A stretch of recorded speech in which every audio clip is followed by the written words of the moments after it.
And of course it's on right now because it's plugged into shore power. Okay. And they're supposed to be getting your microwave plate and the accessories that come with all this stuff. All the accessories come in a big tote, and they lock it up because if they left them out anywhere, they would disappear in a heartbeat. So everything gets locked up and put away. And we'll get that today. Yeah, I told Tori about it earlier that it was missing, and so I don't know what he knows about it, and hopefully he'll has somebody on it. Is that this, or this is Because they were different? supposed to put that's Okay. they're supposed to put the handle on that too. The knob. Oh, the knob is missing. Greg will find one of those in a heartbeat. Their sales guys are good at acquiring missing things. They're real good about that, so he'll get that. Okay, so here is your water pump switch. So we're going to turn your water pump on. Okay. Should we be hearing something? You probably Or can't it's hear already- it. it's already pumped. It's running, but you probably can't hear it. They bury them pretty good, so it doesn't intrude noise-wise. So I'm running it to get the air out of the system, out of the line, and to purge it a little bit. Yeah, she's got some air in the line, and it'll purge it and do real good. Oh, did I turn it on? Turn it on. I guess it was off. Okay. Probably another switch in the bathroom, we'll just switch the other way. That's why. Okay. Oh, so No it's problem. it's like a multiple three-way switches. switch on that. Exactly. So we'll get all the air out of the line, make sure it stays out. Okay. When we get to the bathroom, we'll turn the water heater on. Okay, we've got all the air out. Oh, I should have checked if it's hot. No, it's cold. Okay. Good. All right. Below that, we have your fan control, which is this guy right above us right here. Okay, you can either exhaust air, which is typically what most people do, or you can draw air in by the position of that switch on the right-hand side, right up there. This one? My right, I guess. Yeah, Okay, that one. so it's on out Okay, right now, so it's venting out. Right. There's a fan speed selection, 0 through 3. Right now it's on 3, it looks 3. like. Uh-huh. And you have a thermostat up here as well, so you can set that up. Now, down here, raise or lower, that's the lid on it, right? Okay. If you have a fan speed selected, and if this switch is on, the fan on, then as we raise the lid, the fan will kick in automatically.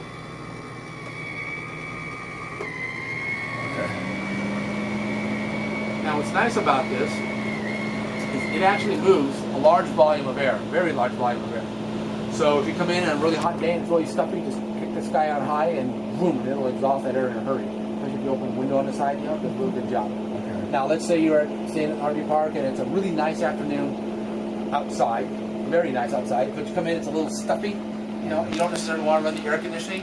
Well, you can set this guy up to do that. Let's say you put it on 1, so it's not so noisy, nice and quiet that way. Then you have the thermostat on this side, which you can adjust to whatever temperature level you want to use. So I'm going to turn it up. There you go, and it shut off. Okay. So now, if it got any warmer than that, the fan's going to kick in automatically if you have a couple of windows open or a door or something like that. So it'll maintain the temperature you want without necessarily having to run the air conditioning, whatever you want to do. It's all about options. They provide lots of options, which is a good thing, you know. So there's several things you can do with this. So I'm going to kick this back on again. Now if we lower the lid, close this, it'll shut the fan off as it comes down. Can you drive with the lid up? Sure, because this one had, let me stop this and bring it back up, It's got a vent cover over the top of it. Oh, okay. See that cover over the top? Yeah. Yeah, you can have So that it gives on. it safe. Uh-huh. Okay. Now you can either choose to have the fan on or not. If Okay. you have the lid open, you can always turn it off, either Okay. here or select 0 up there. Up either there. way. Yeah. Okay. And yeah, you can do that. Okay. Most people tend to leave it open, you know, half an inch or so, just so it'll ventilate as you drive Right. down the road. It'll exchange some of the air with the outside and inside. Right. Okay, there you go. Okay, got that and got that. Your stove.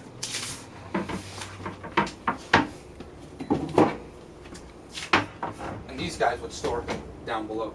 They would store down here normally. Okay, you just set them inside there carefully. Okay.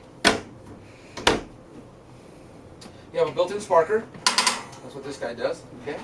So if you're running your gas, put some air in the line. Purge it. There we go. Ooh. That's all you have to do, and it lights right up nicely. Your Now oven. you had it set with 3. Was that just to purge the line, so you don't have to have all 3 Oh of no, them starting you it? can, you can just choose one if you want. Okay. It's all yeah, whatever you wish to do. Yeah. Okay. Your oven, on the other hand, you've got to light it the old-fashioned way. It's like lighting a hot water heater by hand. You ever doing one of those? No. Okay. You're gonna need something with a flame source on the end of it. Okay, a barbecue lighter or a match or something like that. Okay. 3/4 of the way back is where the pilot is on that guy. Okay. So what you're gonna do is you're gonna take your flame source and go back there, and you're gonna heat that area up for 20 seconds. Okay. Okay. Okay. And what that does is it opens the thermocouple, which is a safety valve. Right. Once it gets warm, it opens up, lets the gas come out. Okay. But first, you're gonna heat it up. You're going to continue to hold your flame source there. Don't retract it. Keep it there. 20 seconds, and then keep it there. Then you're going to take, we had the knob, then you're going to take and you're going to rotate this knob to pilot and push in. And then that will turn on, let the gas come out, and your pilot will light. Most people tend to do it the other way around. They will do this pilot thing first up here and push in, and then get their flame source back there, and it won't light right away. And they're going, what's wrong with this thing? It Yeah, won't light. because that's how the instructions on your home water heater go. Push this to first, hold and then that first. Yeah, and then what happens then is you build up a gas pocket, and boom. Yeah. So you And wanna does keep that it- knob have degrees on it then? Yes. Okay. Yes, it does. Okay. So you're gonna want to push in and hold. Light. Once it lights, then you can go ahead and use your oven. Okay. Now, when you're done using your oven, if you're going to use it again fairly soon, then go ahead and leave it on. It's only a very small flame, doesn't burn much gas. If you're not, say you cook today, but you're not going to do it until tomorrow, Right. then go ahead and turn it off. Not because you're going to use a lot of gas, Right. but because it does burn oxygen, and this is Right. a small environment. Right. It could potentially be Right. hazardous to your health. So just go ahead and turn it off at that point. You don't need to leave it on. Some guys say, yeah, leave it on. It's no big deal. You know, well, not necessarily. You know, yeah, it's inconvenient. You have to get down there and light it again, but you know, it's not that big a 20 deal. seconds. Yeah, it's not that big a deal. So do that.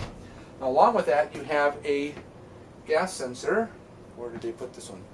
They always have it. It's on the floor somewhere. Or they installed the combo unit in the bedroom. They've been doing that a lot lately. Combination carbon monoxide and gas sensors.